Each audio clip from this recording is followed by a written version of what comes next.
horse drifted alarmingly in the betting, was, fenced in the morning, continued to drift. It was late on the exchanges to lose. It was something you'd see in a Dick Francis novel, Charles Buttons. The ground is soft. It's heavy. It's soft on times. It's heavy. Okay.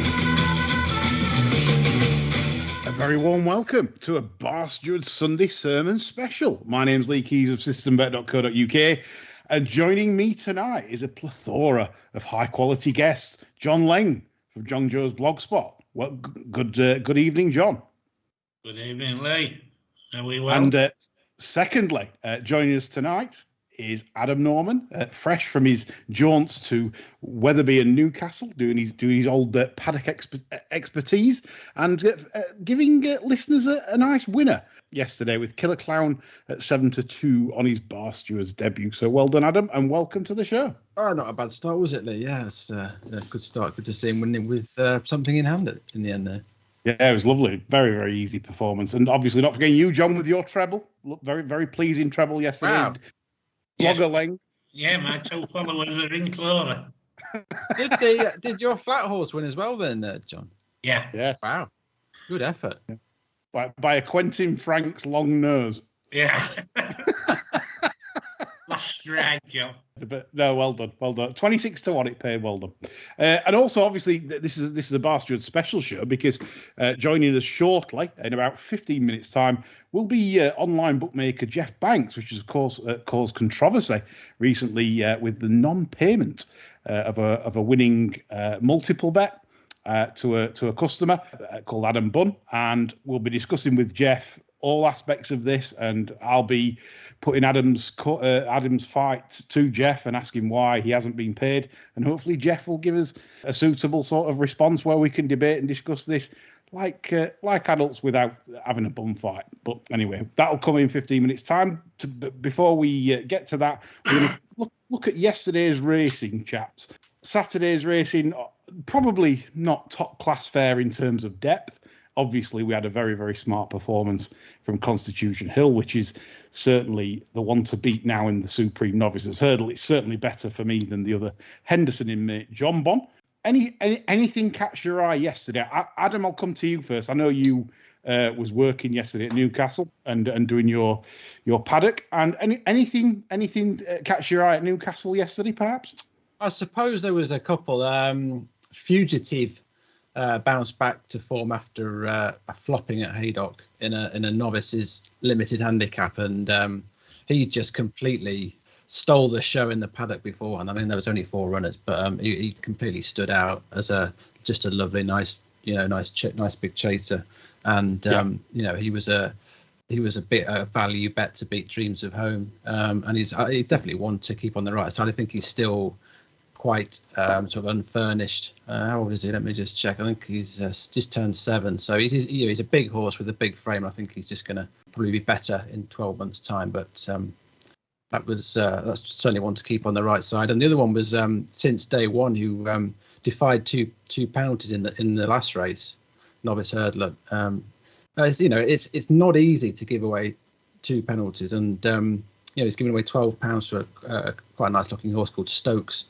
And they went at it from quite a way out, I thought. I haven't looked at the times or done any of those sorts of calculations, but I was quite impressed with how he looked beforehand. A proper nice big chaser, and Donald's got a really good band of young horses at the moment, and this one is probably going to be right up there. I thought he was pretty impressive yesterday. Yeah, I mean, regards to your two, Fugitive was very impressive at Worcester on chasing debut, and then for some reason went to Haydock and just didn't jump a fence. It was quite weird. It looked like he'd never seen one, which was quite odd compared to Worcester. And he was he was good at some yesterday, but still sort of like, missing the odd one out and getting too close into 1 or 2. So I think and like you said, I like your analysis that, he's got plenty of scope for fencing. So I think that builds my confidence that he could be quite smart, because I don't think he's the finished article yet in terms of jumping. So no, like not at all. No, I thought he stepped at quite a few, and the Newcastle fences used to be sort of quite formidable, didn't they? And I think they looked quite soft yesterday. He was just he sort of stepped through a few like as if they weren't there. And I just think something like trying to think of some bigger. I mean, you'd hesitate to go straight back to Haydock, wouldn't you? But you know, you would on that. I just think I just think Weatherby would suit him really well.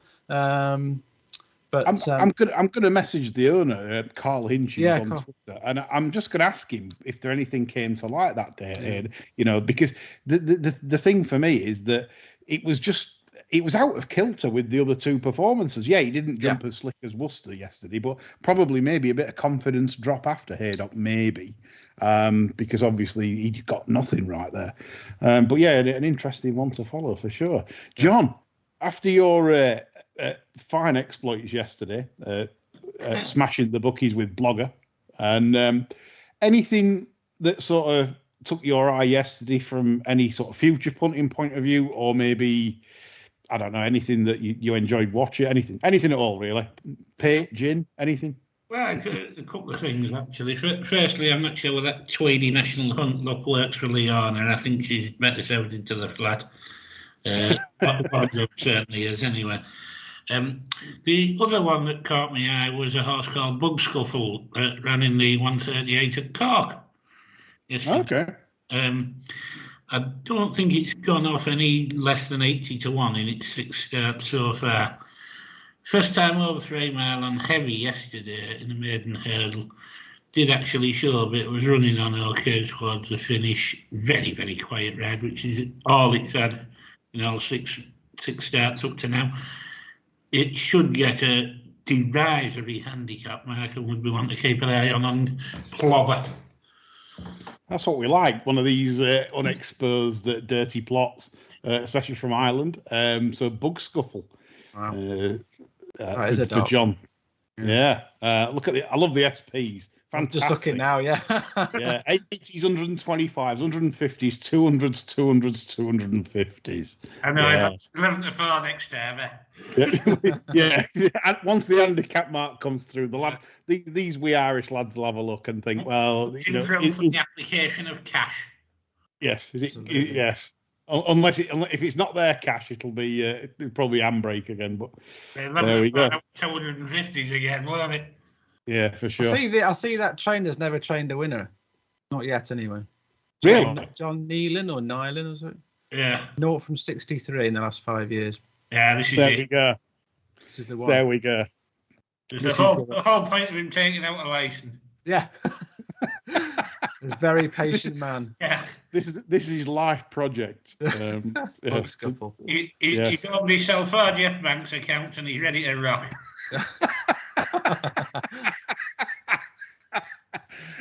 Quality, John. Right, we've got a couple of, before we bring Will Jeff in, we've got a couple of questions from listeners. As always, we always appreciate them. And one's a more serious one, so it's to John Nolan. He's been on, and he said, this week the Racing Post ran a front page headline with the Dunn Frost story and a feature about the weighing room. This is a great place to work. Are they trolling us, or do they want to cast aspersions on the verdict, or simply are they currying favour with the weighing room jocks? John, thoughts on this? Well, I think it's simply a matter of the Post realising that over the last month or so, they've had to report facts from the hearing, so on and so forth, and that hasn't shed a lot of positive light on the jockeys, and quite a few people at the Post will have been bricking it over needing future interviews and things, and probably suggested it's time we got back where we belong, which is firmly and squarely right up the jockeys' asses. So they've done a little puff piece for them. Yeah, I mean, it's a whole sordid affair. Adam, have you any views on that Racing Post article, or the whole affair? Because obviously you're a new bar steward. I mean, what's your take overall on the Frost Dunn affair? What's your man? I mean, there are always two sides to the stories, aren't there? You know. Yeah. Wow. Where do I start? I've not taken a very close look at it. As like you said, I think it all should have been sorted out before it got to the state that it did. and I don't think any of it's reflected very well on racing, has it? What more can I add? I think it's all been said, to be honest. Yeah, I agree. I kind of thought we'd moved on, to be honest, lads. But maybe it's one of these things that's just gonna sort of fester. Well, it could well do, because obviously Stopper Dunn has got leave to appeal. Obviously, so if he puts an appeal in, this could well rumble on and on. I mean, where do we feel that all the facts were laid out in the case? Because I think a lot of people seem to think that Dunn's brief was pretty poor on the day. I think after reading it all constantly for a while, I think that you've just summed it up. Dunn's defence was poor. Yeah. And it's probably a standard of the weighing room, because the weighing room's not moved on since 1988. And it's and I think that was more or less it. Everyone seemed shell shocked in the weighing room. It's come to this, but maybe that's what needed, to shake it up and bring it into the next. Well, it's a professional sport, isn't it? Yeah. None of us has, not being privy to the weighing room. None of us can really speak, with great confidence and clarity about what goes on in there. We all think we know, and we can all comment, and we all know that it sounds like it's stuck in the past and that. But and clearly this, what was alleged, shouldn't happen. I think that's pretty clear. Whether the stuff on the racetrack that he was accused of, I'm not so sure, to be honest. It's if you're out on that track, it's you're fair game, aren't you? Absolutely. There's just no quarter given. It's a tough professional sport. Yeah, obviously sometimes we try and bring a bit of balance to any sort of debate, and I've been on race courses for a long time, and if you stand at certain places on the race course, maybe at the two pole, when races are starting to take shape, you can hear the swearing and the absolute monstrosities coming out, because obviously you're traveling at 36, 37 miles an hour at that point. You're getting into position. If someone takes your ground, you can hear the F's, the Jeffs, and it's not very pleasant. Because not for ITV, because they did the jockey mic at one bit and stopped that. Oh, did they? Yeah, they did ITV or Channel 4. I can't remember who did it, but someone did the jockey mic during races, and obviously that had to be shelved because of all the expletives. There he says it all. I've got massive respect for anybody who rides horses at that level. You've got to be half mad to do it, and particularly the girls that do it. I think that they're as tough as they come. And I've got a lot of respect for them all, just to get to saddle up and get out there, really. Absolutely. I mean, Gay Kellaway is a regular guest on this show. She certainly isn't one to mess with, and she handled all the tough boys in the weighing room back in the day when it certainly wasn't fashionable to be the fairer sex jockey. Yeah. Anyway, final question. We've only got two this week. That's our two. That's John's two listeners tuning in after their treble yesterday, and it comes from Michael Toms, and he says, with Ross Kirkley starting to show his skills over here, what under the radar jockeys would you recommend keeping an eye for the year? Oisin McSweeney, an apprentice he likes as well as one going forwards. John, I'm going to come to you first for your any jockeys that might be under the radar this year. There's one that's under the radar every year, isn't there? And that's Thick Dave. No, nobody backs him because he's thick. Just ask me. Yeah. Martin. Yeah. Do you remember that, Adam? Martin Dwyer's Indian betting tape, where he said, "Oh, don't worry, Thick Dave's in the race. He'll have no idea." Do you remember that? That's completely passed me by. Yeah, the Mumbai tapes. It was Martin Dwyer and Paul Mulrennan. Yeah, they were trying to sort of chisel a race basically, and they called Dave Allen, who was riding the race, Thick Dave. I thought it was. I knew Dave Allen rode out there. Yeah. Yes, Sir Bar Stewards have adopted Thick Dave. I like that. Yeah. That's good. Yeah, so like John knows Thick Dave will show a level profit next year because no one backs. Does he still ride for Tim Easterby a lot? Yeah. Yeah. Oh, yeah. Oh, for sure. Yeah. Tim, a big stalwart. Yeah. And I do like Dave Allen, to be honest. Decent golfer, plays off 5. Does he? Little rascal. He's a better jockey than them toe pricks as well. Absolutely, 100%. Can't argue with that one iota. So Thick Dave for John. Adam, any jockeys under the radar currently that are taking your BDR? I'm gonna call up T. Wilmot or Thomas to his friends. Thomas Wilmot. Yeah, claiming 5. I think he's had a lot of trouble with injuries in the last couple of years.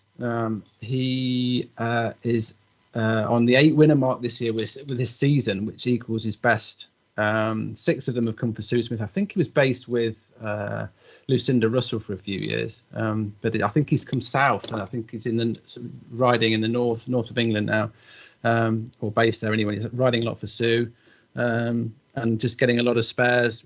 Building up some good experience, and it looks really tidy, and he doesn't do an awful lot wrong. So Thomas Wilmot claiming the 5, and frankly, he's as good as a lot of the fully fledged jocks over here, and I think he's just ridden 31 of us. So he's got plenty of winners to go before he loses the claim. So Thomas Wilmot, one to keep an eye out on. Yeah, lovely. Thomas Wilmot there from Adam, to follow Thick Dave from John. And I'm going, there's a couple actually, just very quickly. Conor McCann, who rides for Lucinda Russell, claims the 10, which is absolute theft. This lad will get much better and better and better, and you'll hear a lot more of him. And even with 7, he's a gift. I do like the lad. He's very balanced. He can push out hands and heels lovely without looking like he's going to fall off, which is always good when you're getting 10. And he's certainly, I think, above his station at the moment. And second. Can I just butt in there? Yeah, sure. Can you name a horse? I'm going to put you on the spot. Can you name one he's won on? Because I recognise the name. I can't think of. Yeah, it was. It was one at Musselburgh recently, I think. Right. I mean, if I we're right on the spot there, haven't I? You have, and it's a good question. I'm just trying to rack the brains of a good example of his prowess in the saddle. Yeah, I'm just trying to think now. I'm trying to find him, but he's Lucinda Russell's like conditional, right. And he's caught my eye on a couple actually, and I've actually backed him. Interesting. Well, let's come back to that. Who was your second? No, I've got it. I've got it. Yeah, he's. Aurora Thunder.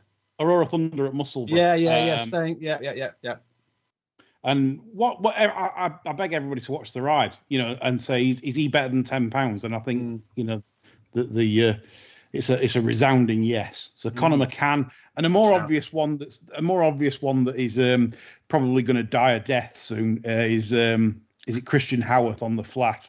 Very, very progressive. He was very weak to start with, claiming 7 at the moment. It'll soon be 5, and I think this chap. Hopefully he's got a good agent that will look after his claim. He's one to follow on the flat turf this season. He is absolutely cool as a cucumber. Quality rider. Is Christian Howarth. So who's he based with, Lee? Where is he? He rides quite a bit for Marco Botte, Newmarket area, that kind of thing. Picks up a few spares. He's very talented. I think he's going to be top notch. He's very, very young lad, and I've seen him in interviews. He's got a good head on his shoulders. So I really like the lad. I think he's going to go far. Right. Now the moment you've been waiting for. And joining us right now is the online bookmaker, Geoff Banks, and a racecourse bookmaker, should I say, Geoff Banks. Geoff, a massive welcome to the show. Good evening, guys. Good evening. And obviously you know yourself, Geoff, this could be torrid. I hope you've got a tin helmet here because, this could be torrid. I mean, this. I mean, you've probably handled worse, but, this could be torrid. I've been wearing a tin helmet for 30 years. Certainly not short of controversies, are Geoff?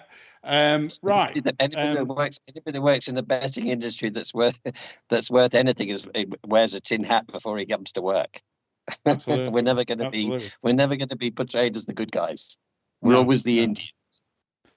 Right. Let's get this ball rolling then. Right. So basically, Geoff, before you come in, I had a chat with Adam Bunn this morning, just to basically get the full facts, because I've only seen Twitter stuff, and sometimes you can, listen to things or read things, and so I thought I'll get it from the horse's mouth, from Adam, and then obviously you can then respond.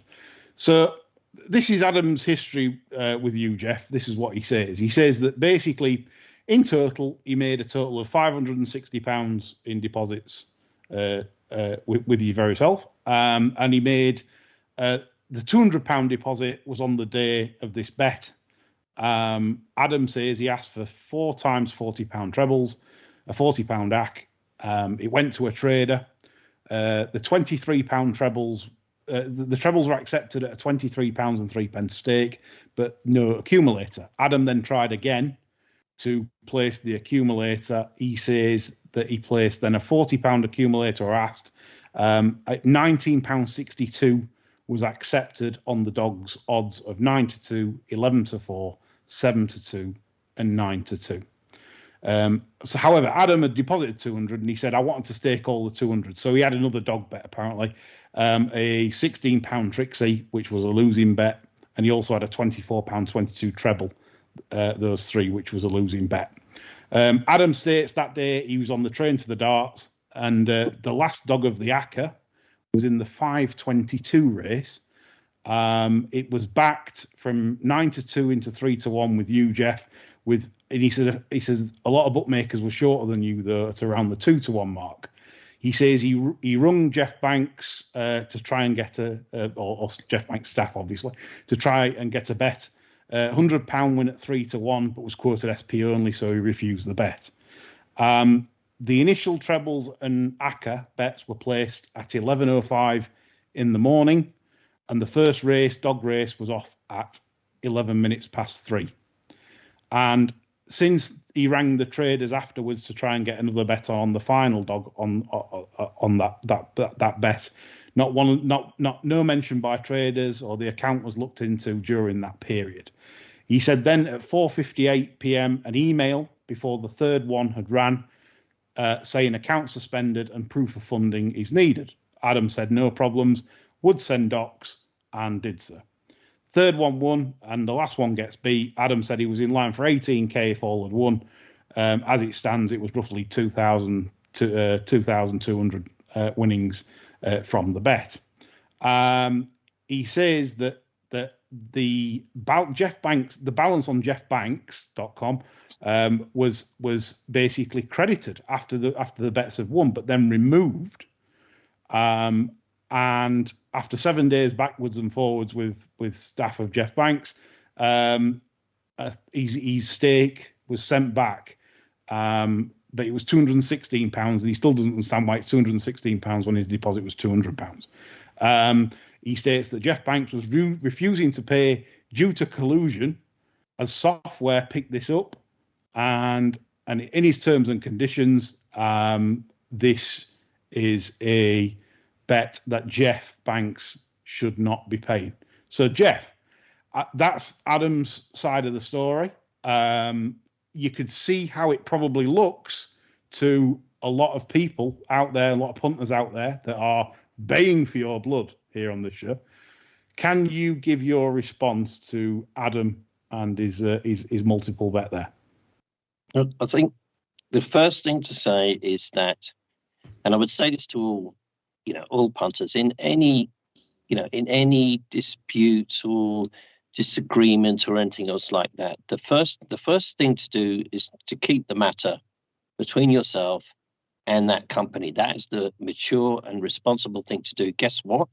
Because when things go to arbitration, what you say online, your views and what other people get involved in the mix, or speculating about these things is not in any way productive, and also prejudices the case. It prejudices the case significantly with the arbiter, and it also will prejudice the case if you were talking about something that would go to court. Now, I'm disappointed that Mr. Bunn, who has had plenty to say on Twitter, isn't here tonight to give the narrative for himself, because there are more holes in what I've just been told than Swiss cheese. For example, a couple of notable things that he told you: that he had spoken to a trader and that he was offered £16.22 or £23 or all these strange amounts. These are not the kind of amounts a trader would offer a customer. Oh, we can lay you £16.32 trebles or whatever the hell. This is nonsense. These are online requests, and because of the scale of the bet and what it was trying to win, something in the order of, off the top of my head, his own personal win, it was something like 30 grand was what he was trying to win on his own account. He also says, as you say, he received an email at 4:58. That is a lie. The actual time of the email was 3:57 p.m. If he didn't actually pick it up, that's not our problem, but that's what time it was actually sent. So him telling you it was an hour later when more dogs would have run is simply a lie. And that's why I think I'm more than ever disappointed the fact that he hasn't come on here to state these so-called facts for himself, because that would be the best way to go about things, since he has chosen to make the matter so public. And on that point, some people may say, well, why would I bother to respond to these things? But of course, there is the possibility that this case goes to, well, it should go to IBAS, and then it could possibly go to court. So why would I even choose to say anything about the matter?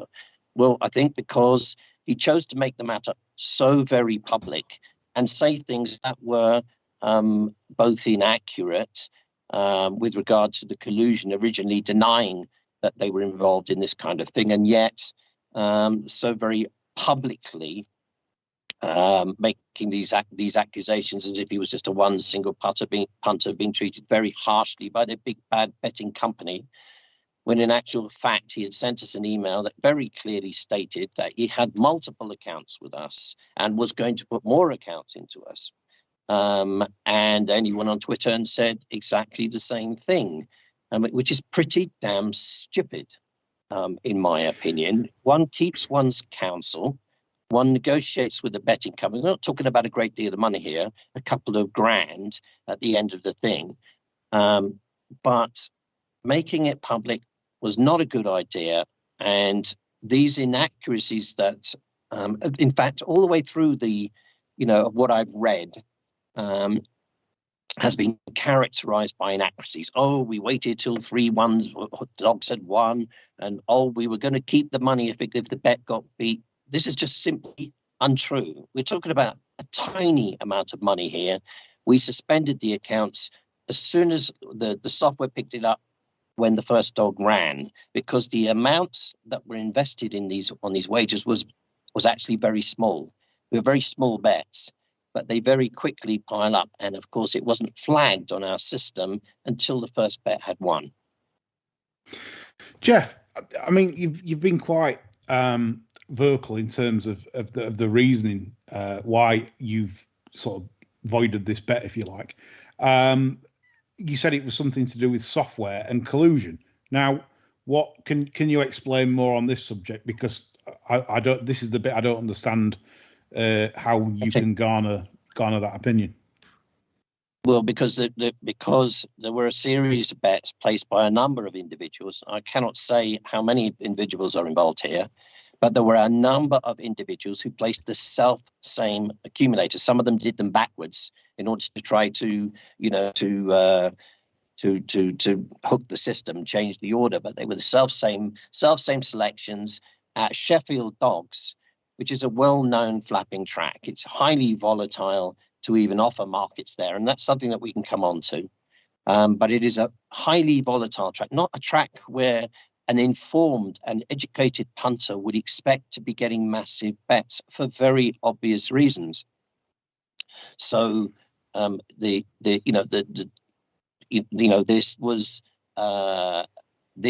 was a situation we then had to make a decision. The reason for the delay after the suspension of all of the accounts involved in this, placing the self-same bets, basically a naked betting coup, an old-fashioned betting coup, if you like, the reason for the delay is because, at the outset, we didn't know how to proceed with matters. These things take discussions, because when over a 30-year period, I've never not paid a bet. So therefore, to make a decision in this particular case that we were not going to pay bets, especially when the maturity of these bets was actually very small, the total exposure is a rather inconsequential amount of money. It would be easy to just pay and move on, close the accounts, as some people have said.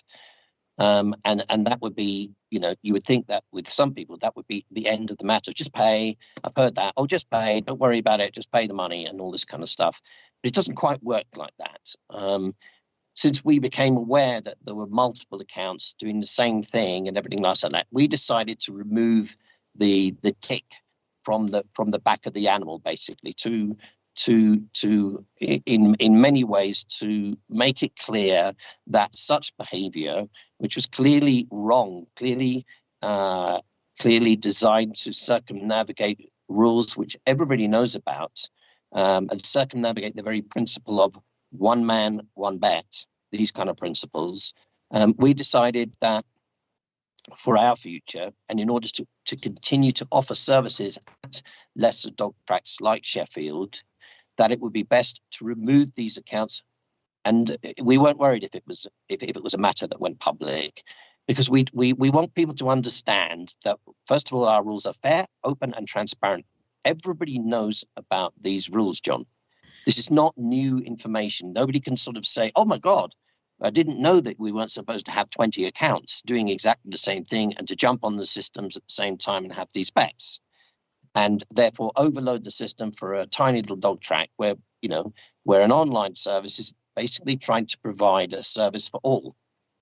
So that it's not designed, the system isn't designed that way, and he would have been well aware that those were the rules. So I don't have any sympathy for the view that that we should just pay. The decision was taken that we were going to try to ensure that this kind of behavior was maxed out. Geoff, I mean, one of the main problems I have is what many have said, is that there was a 4-hour gap between the bet placement and the first dog to run. Now, surely, in that period of time, you must or your traders or your software must surely be aware of bets, especially probably on ground racing, that this doesn't look right. If that's your stance, this is not right. So why did it take so long to avoid this bet? It's a reasonable point of view. We take, all betting companies take multi bets all of the time, and as I can't speak for all the betting companies as to how their software works, but as a general rule, these things don't come up. They aren't flagged on the system unless they start to run up, John. Unless the running up money, the amount of money that's actually wagered on the ongoing legs reaches an appreciable amount. We're talking about bets that were quite small, £16. It's not the kind of amounts of money that would be flagged up in any betting company. And it was only as a result of the first one winning that the bets suddenly popped up on our software, that these things, and we saw a number of individuals that played the self-same bet. A number, and they were immediately notified, immediately suspended on that. And then I think one must be clear, that these rules are fair, open, and transparent, and everybody knows these rules. You can scream, you can go on Twitter. I've had a number of people, swearing at me. I mean, I think I've been called cunt 8 times. And Welsh, all the rest of it. I've counted more than that, Geoff. Well, good. Okay. But I don't read them all. But to be honest with you, most of these characters are anonymous. And there's a reason why most of these characters are on Twitter anonymously, because they have been restricted or factored by betting companies, betting greyhounds across the board. They've been, so to a large extent, John, I understand the frustration of people who are unable to, to get the bets that they want in greyhound racing. And with the exception of those that are trading for a living, they do have my sympathy. But I didn't create this problem. I didn't make greyhound markets excessively weak. I wasn't the decision maker in the 90s to make greyhound betting bags services and things like that a betting only service with no people there, with 2 or 3 bookmakers paid to attend in order that they could even return an SP, which absolutely dropped to the bottom out of the greyhound betting market. And all of you know, and all of the anonymous people that are sitting out there know one thing: you couldn't have £100 on a dog on a betting exchange 10 minutes before the race is about to run, unless it was maybe even money. Everybody knows this to be true. Nobody, including betting exchanges, which is people themselves, want to be involved with risk on greyhounds. And the reason they don't want to be involved laying any bets on greyhounds, until the very late part of the market, is simply because it's just too volatile. And I'm afraid to say it is too open to crookedness, because the prize money is too low, and the only way to make greyhound ownership and connections pay is to have a few gambles. I don't blame them. The betting companies created this monster, but I personally didn't create this monster. And whilst there are Twitterati seem to be blaming me for this situation and how it's occurred, I wasn't responsible for it. I never approved of it. I was very publicly against the bag service, that basically robbed the engine out of greyhound racing. We've seen many major greyhound racing tracks, including tracks that I loved. I used to go when I was a kid to Slough, Wimbledon Dogs. I was there all the time. Most nights I would go racing, as a kid, betting underage and all this kind of nonsense, as you did in those days, with great bookmakers like Tony Morris, John White, Poulter, all these boys, and Power. And I used to love going to the dogs. But the engine, the sport has absolutely been ruined, not only partially by itself, but in the main by betting companies, gambling companies. Geoff, that aside, that's a side subject, to be honest. Listen, this to me is, I think, I'm not saying it's straightforward, because I've read your terms and conditions, and this is what scares me. I think if all punters read all bookmakers' terms and conditions, you'd never have a bet again. Looking at your 10.8s, 10.8.1, 10.8.2, 10.8.3. Basically what it's kind of saying is, and I'm not saying you do this, Geoff, because I don't know, I can't make accusations that you do. I'm just saying what it does is it gives a bookmaker a license if they feel they've had their trousers pulled down, for example. And in this case, I'm not saying it has been pulled down, because in Adam Bunn's case, but you have got terms and conditions here that can basically say you don't have to pay anyone you like. It's that simple. And bearing in mind that Adam did send emails to you, Geoff, that you didn't like. He was quite, trumpeteering, say, blah de blah. He was quite, and he did say he was pissed when he sent one of them. But not that that's an excuse. But I'm just saying that maybe you took offence to Adam's behaviour, and maybe this is why you're taking this stance to basically drag this out as long as possible. Maybe. No, John. No, you're wrong. The exposure here was a number of accounts. I've heard that, for example, a number of 3 flashed at me. This was a figure well in excess of $100,000 of risk at a tiny volatile greyhound track, and this was nothing personal. We just decided, and the decision that we took at the time was based on what we were faced in front of us. A number of accounts doing the self-same thing, giving us a massive exposure on these same animals, all of which, of course, went off a lot shorter. Some 92 chances going off at 10 to 11 and things like this.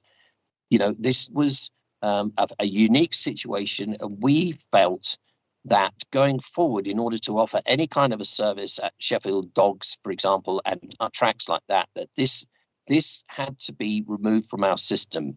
And, at the end of the day, when rules are in place, and they are clear rules, John. And I don't, at the end of the day, we identified there was collusion, and guess what? He admitted there was collusion, and so I'm wondering why anybody would defend such behaviour, because at the end of the day, the only people who get penalised by this kind of behaviour are the regular punters. Whether they win or whether they lose is immaterial, but the regular customers who are just having a bet, who enjoy having a bet and want to have a bet at Sheffield and want to have a price service. They don't want to back a dog at SP. They just want to have a bet. They're having a few bets during the course of the day, and they are penalised by such behaviour. And if we are to offer services at tracks like this, and I'm committed to offering price services at as many meetings as we can, we have to remove people who are operating multiple accounts. Now, for precedent in this kind of thing, I'll draw your attention to the 365 incidents. It's not framed in exactly the same way, but it's the same basic rule of the Northern Irish girl who placed a wager with Bet365 to win X number of, £1 million at Kempton one night and all the rest of it. And it was identified that it was somebody else's money and all this kind of stuff. These are all in the same basket that these rules are designed to protect. One other point that was raised, I think it was raised by Bernard of White Swan Data, and he says basically, oh, well, why weren't these bets stopped at the outset? And I think it's one would need, in order to stop bets like this at the outset, one would need highly advanced and technical software capable of identifying with for example, the difference between a load of people, as regularly happens, backing Manchester United, Arsenal, Liverpool and Chelsea in various accumulators, and betting 4 dogs, for example, at Sheffield, or something like that. That's far more volatile. It's probably software that would operate in companies like Bet365, for example, with £100 million websites and substantial investments in software every single year. We know that. But in most companies, it probably doesn't work as efficiently as people would imagine that it should. Yeah, I think. Can I come in there, Lee? Of course you can, Adam. Yes, yes. Geoff, sure. It's Adam Norman here. I think Yeah. I think to the outsider, I think that is the nub of the issue, isn't it? I think people are saying that you've cancelled the bet mid-bet, and it looks like you've sort of you don't like what you've seen, and if say the first 2 had lost, you would have just you might have just let it ride and taken the £200 stake, and no one would have known anything about it. But obviously the first one, and then you that, like as you say, that triggered everything. But to the outside, it may look as if you just tried to sort of just sort of call a halt to the whole thing. Secondly, I think if you're someone who's operating multiple accounts and trying to land a gamble with half a dozen accounts with the same bookmaker, you're an idiot, frankly. I mean, Geoff, have you any evidence? Hold on a second, John. John, let me just answer. Yeah. Let me answer his points. First of all, second point first. Yes, he's absolutely correct.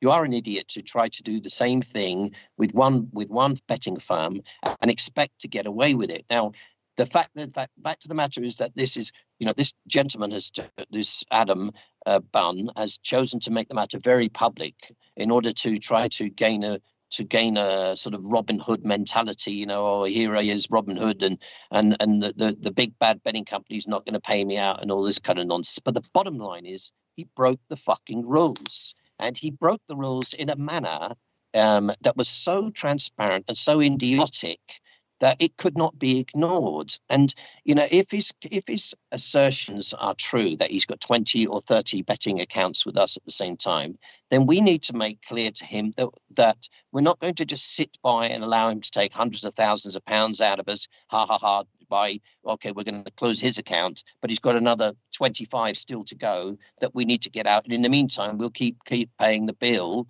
to be rid of him.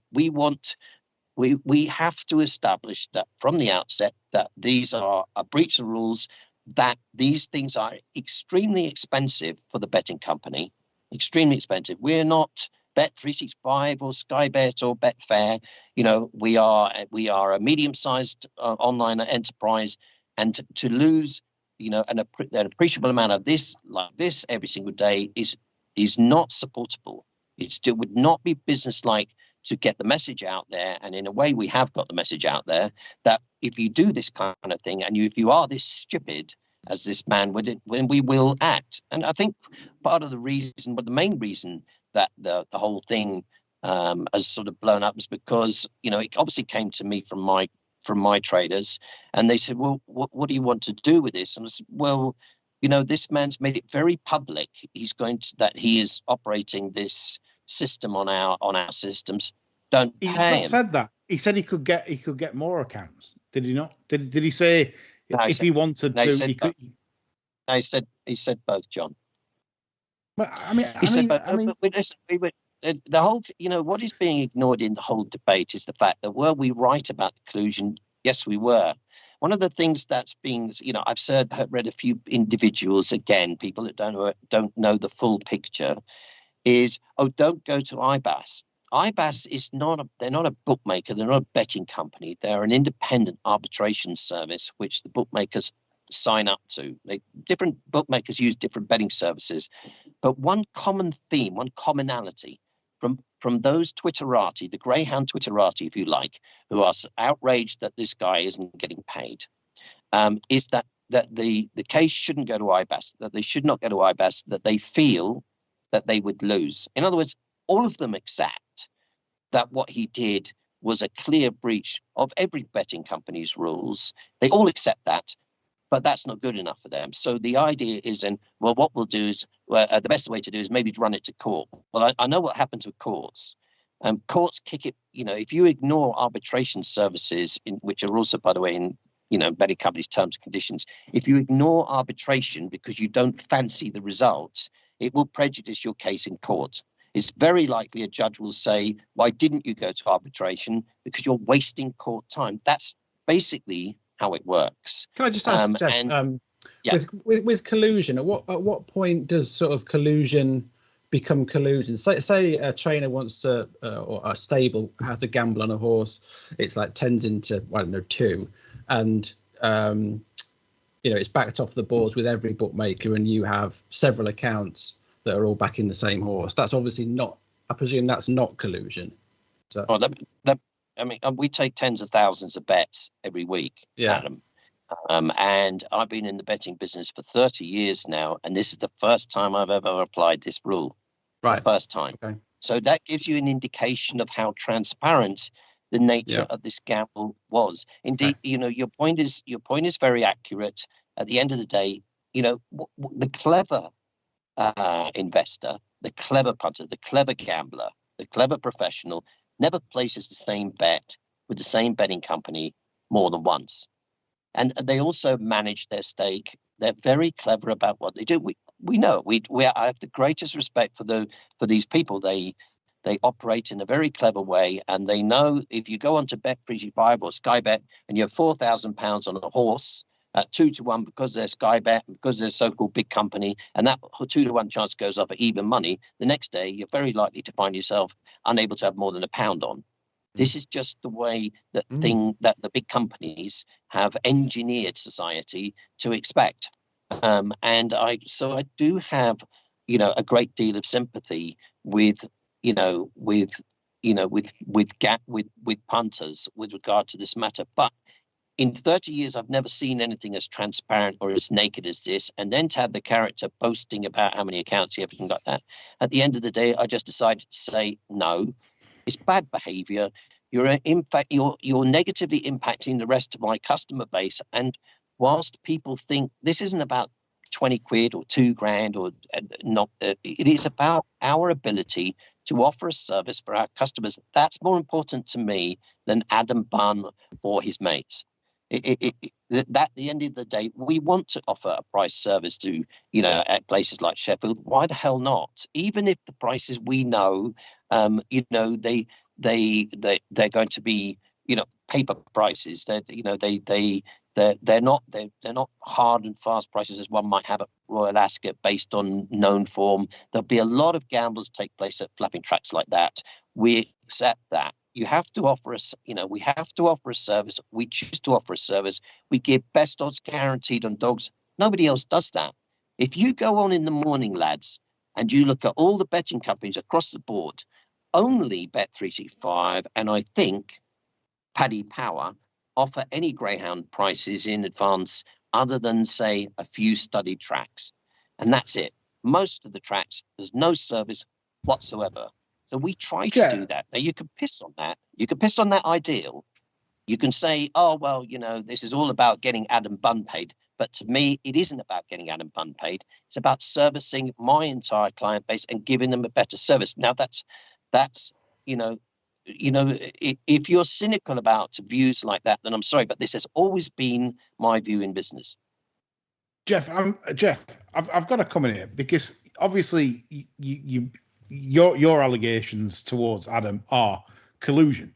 So have you got evidence, like real 100% concrete proof that there is collusion here? 100%, as in a court of law, you can stand there with Adam Bunn and point at this as 100% collusion, that this bet should not stand. Do you have this in your possession?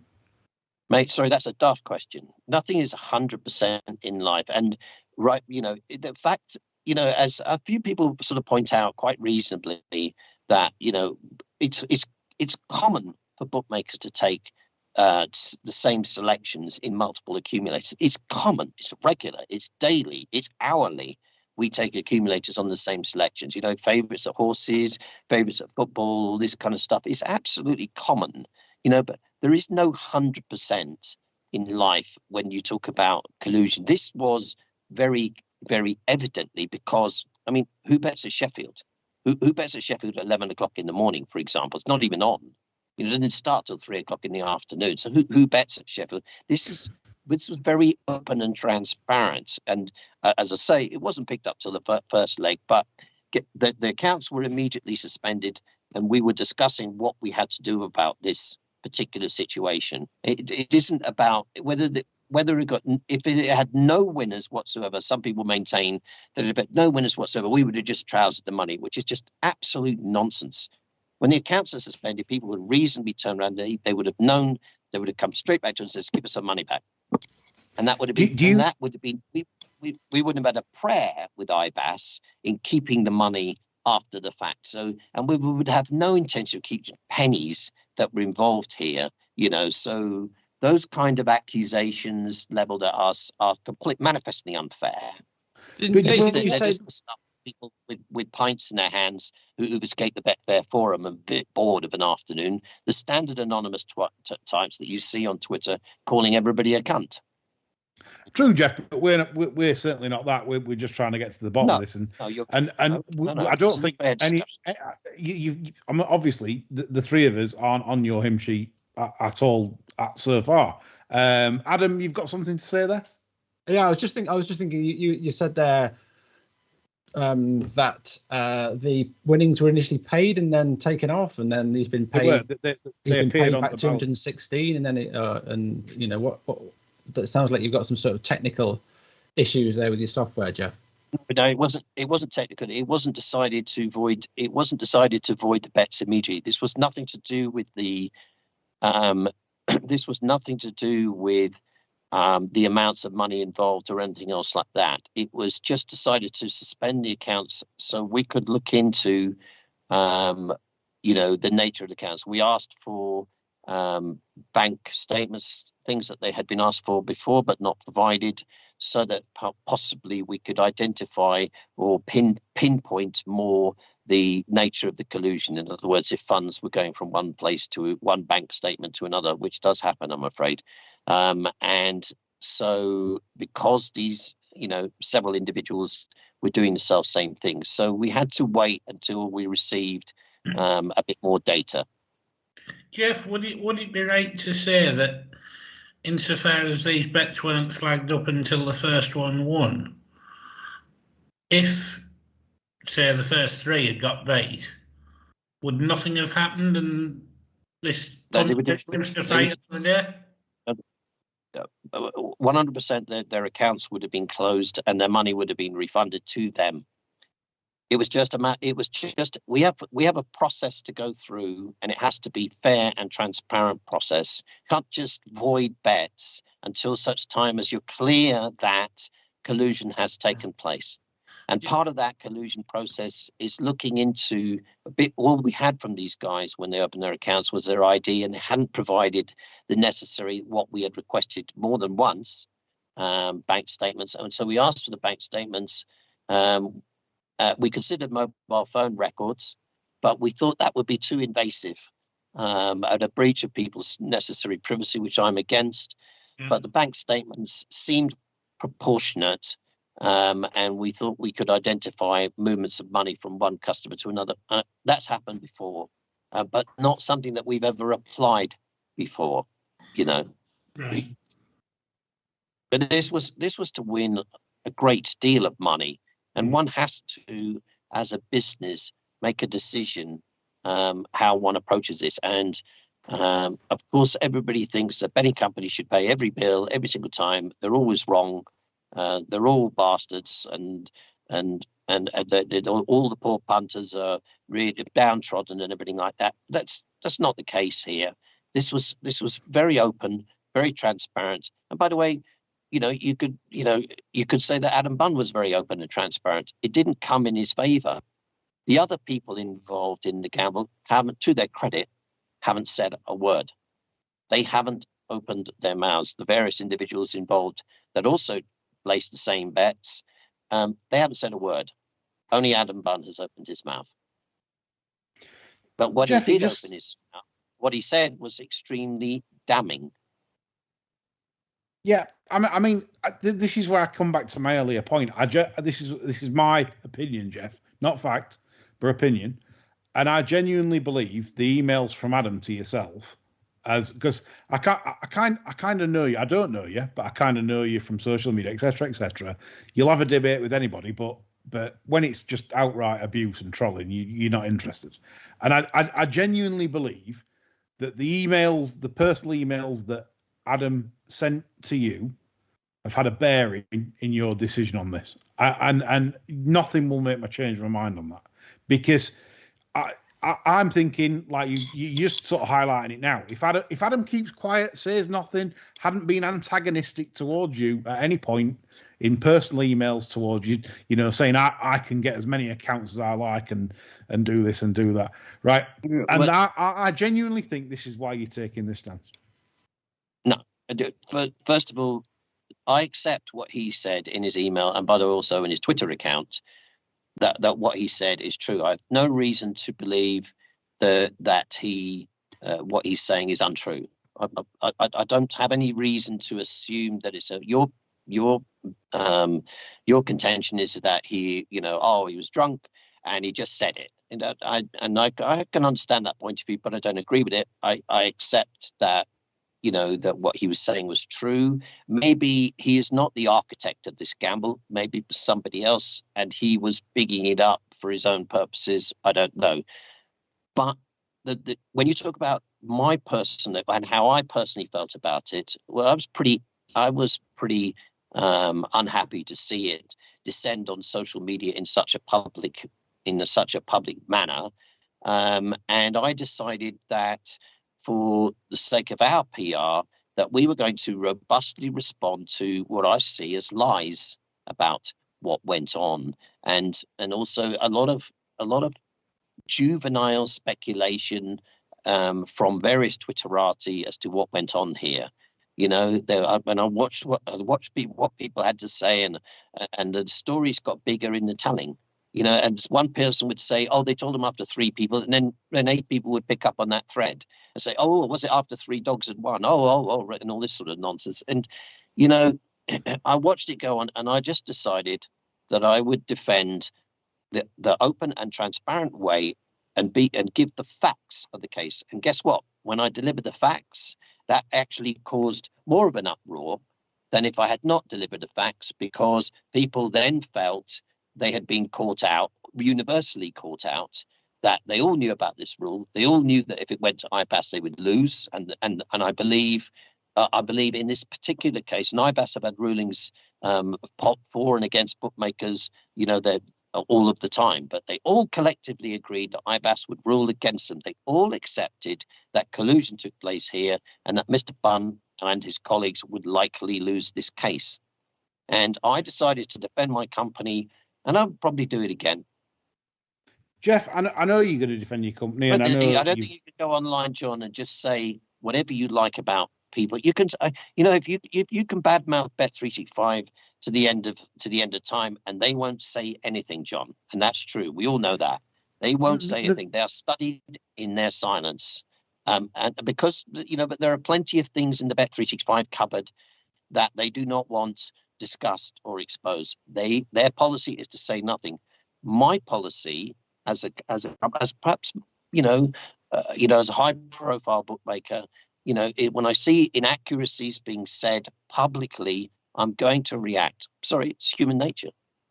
But do you think it's right for the industry, this, not just for Adam Bunn or anybody else, but like looking at your terms and conditions? And I'm not saying your terms and conditions are much different to any other bookmakers. Exactly. So I mean, this is scary for punters, and I don't think it's good for the industry. I don't think you are. I mean, this is my personal opinion. I don't think you're helping the industry. I don't think you are helping yourself as a company. I think this is quite damaging, personally. By the way, I'm not saying this kind of practice doesn't go off, because it does, and I know for a fact, like you've highlighted, it will potentially cause damage to the ability on your company offering markets. You might just not decide to offer markets on this kind of, but surely that's also a business choice. I am concerned by these terms. Have you looked at IBAS cases, John? I haven't personally, no. I know that other people have on this subject. Okay. However, I've looked at the odd court case, and obviously I've seen you've gone to court to defend past cases. Am I right, Geoff? Sorry, that's a bit out of left field. I went to court against the BHA. Yeah, was it to defend? Have you ever been to court case to defend before a betting transaction, a payout? Well, we've had. I think we had one other case that did go to court over several years, which was kicked out. Right. So it was in your favour. Yes. Yeah. Right. Just clarifying that. I mean, what I'm trying to say is that basically these terms and conditions, a lot of people will see you hiding behind this rather than just manning up and. John, these terms and conditions are well known to punters, and they've been around a long time. This is why many of the people that have commented on this particular case feel, for example, that they would lose at IBAS because they're aware of these conditions. My company has never not paid a bet. Never. This is the first time we've decided that we're going to put our foot down for the reasons that I've already fairly explained to you. And this is a highly unusual circumstance. Bet365, for example, they decided not to pay on something that was going to cost them £1 million. I decided I wasn't going to pay on something that was going to cost me less than £5,000 with a few individuals. In fact, it was less than £10,000, in fact, in total. Yeah. Right. Off the top of my head. Adam, John, do we anything to add from your perspectives on this? I mean, what are your final thoughts, Adam, John, on this? On this case, what should Geoff do? Well, looking at the terms and conditions, I think the big thing to take from this is people really need to have a right good look at terms and conditions wherever they're placing bets, and make sure that they're going to get paid. Really, I mean, there seems to be a lot of ways you can look at terms and conditions, and you think, well, if they're not fancying it, they can bring in 10 point whatever the other, and maybe not pay me. But I mean, collusion bothers me, really. I mean, I can deal with the definition of collusion, because, I mean, we know your one horse is late. If, for example, one of your horses managed to crawl off the sick bed and make it to a race course, and me, yourself, and Adam decided it had a pretty good chance, and we all clagged the bet on with Geoff, for example, would Geoff do that as collusion? Well, not in the last 30 years, no. Yeah, that's a point and it made happens, earlier, isn't it, the Geoff? kind of circumstance that you're talking about happens all the time, not just with us, but with all betting companies. Yeah. But Geoff, you know where the state of the game is now, right? Bookmakers won't lay bets in general. It's just how it is. And punters now are resorting. Hold on a second. Let me ask you a question. Let me ask the three of you a question. Given what you know about Adam Bunn and what he has said, do you feel that he should just be paid? I do, yes. I think on this occasion, yes, because I think I think you had every right prior to the first dog running. I think you had every right to suspend the account straight away, and that's it. And after that, I would honour the bet, and I'd close, and then I'd keep my BDI and improve my software, whatever you have to do, your end, just to make things better. I mean, like you say, it's not the amount of money, because it's like $2,000. It's $2,000. It's not earth shattering. It's not like it's 20 or 40 or 50. It's £2,000, and I know like that's nothing to you. That's what I'm saying. So, I personally, I would pay the man as a gesture. I think you'll look better. I think it'll look better on your company for doing so. You've made your stance over it, your point of view. So you condone what he did. I don't. That's the point, though. Well, you do. It's down to. John. No. Let's be clear on this. Let's be absolutely clear on this. You condone such behaviour, even if it disadvantages other people, even if it disadvantages genuine customers trying to get a bet in an environment where many people, are complaining that they can't get bet, or there's no service, or there's no prices, or anything else like that. You condone this kind of behavior. It's naked. It's obvious. Why was he a genuine customer? Did the bets have any effect on the SP of the fourth dog, or the potential of the run-ups? It's a good question, Adam.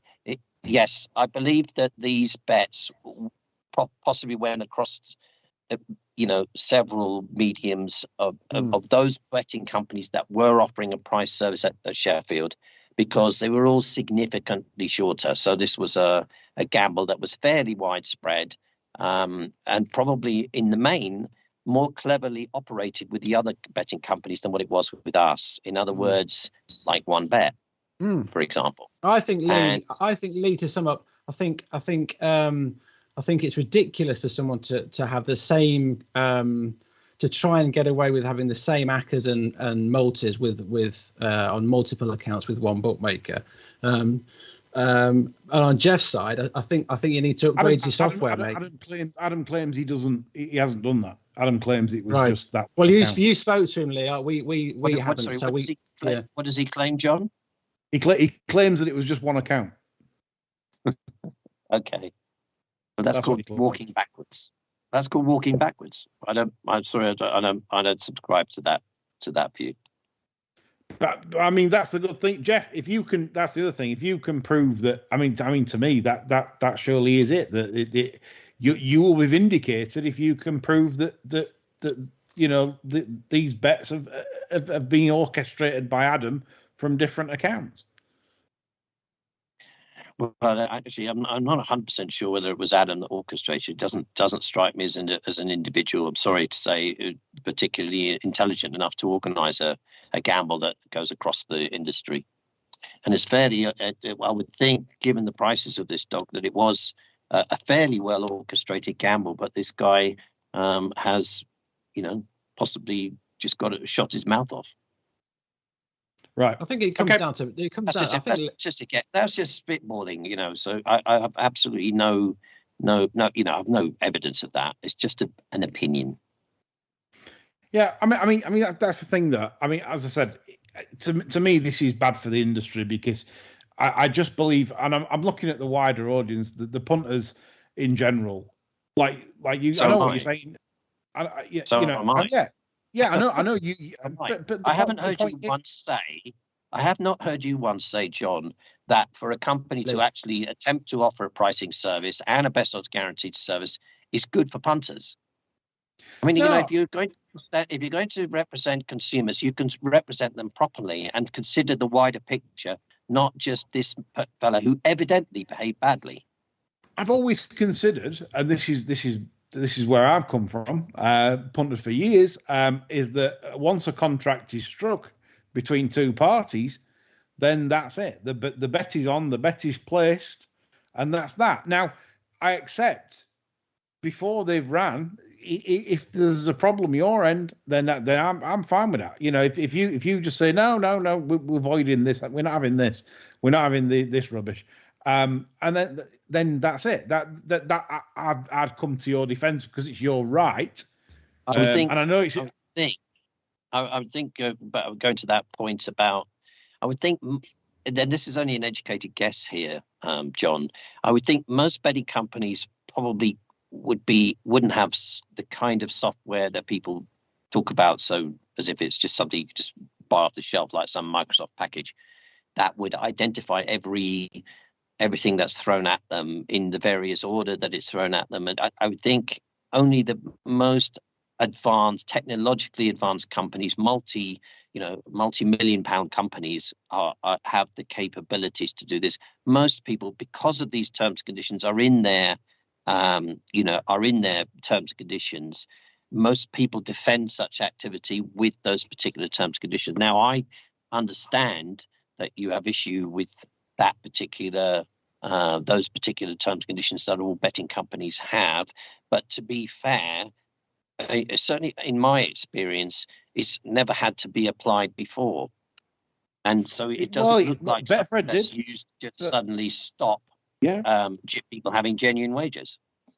Betfred did. Betfred applied it and went to court with that chap, I believe. Can you remind me of that? It was an actual shop case where it said that they were colluding between shops to get certain amounts of money on the same bet, and the court ruled in favour of the punters.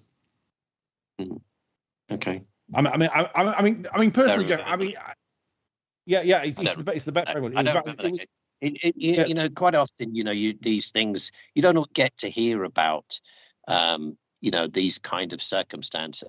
In this particular case, you have got to hear about it. So this conversation that we're having will be the end of discussions. I'm not going to have any more Twitter discussions with the Twitterati, because one thing about I find there's a lot of inflexibility in the views. There's not a lot of give and take, even when it becomes apparent that somebody has acted in a manner that prejudices other people's betting experience. And so at the end of the day, that's what I'm going to defend. We're a medium-sized company, and we are doing our best to offer a pricing service with the guarantee that nobody else offers. If you back a dog with us, you have £100 at 4 to 1, and it goes off at 6 to 1, you get 6 to 1. Where else can you get that? If you can point my way, to any other company offering such a service, I'd like to see it. I think that's just Geoff, I know you're promoting your company, but I just think you're digressing in terms of, this for me is a bad taste for the industry. I think it's just my take on it. I'm not saying that I know Adam Bunn personally, and I don't know his motives. I don't know. I'm clueless myself, but for me, a contract is a contract, and once the acceptance is taken, I'm of the view that it's a contract. My final point is, so therefore, when you sign up for something, and everybody knows these particular terms and conditions, you say that should be waived. I'm saying once the bet was underway, Lee. I think that's what he's saying, isn't it? I think once the bet was underway with the first one winning, it's underway. That's the thing that's left the sort of the sour taste, isn't it? I think you've got to upgrade your software to pick up this before the first one's underway, Geoff. I think that would help all sides. not 100% sure. You know, that, well, I get your point. It would be ideal if you know, I'd be unaware if there is software as technologically advanced to be able to disseminate between different types of markets, that would basically arrest this kind of thing below companies of the level of 365. Yeah, Much below them. It's possible. I mean, it's possible. You know, but I can't say. Anyway, I know most heavyweight companies have software that restricts people unilaterally. You know, I've seen that in play. I see that on a daily basis. That's software that definitely works. Yeah, I mean, Geoff, you're a friend of the show, but on this case, I think personally, I don't agree with your stance. I'm not, you know, like I said, it's just an opinion. And do we concur, Adam, John? Do we concur that we are in agreement that Geoff should be paying out here?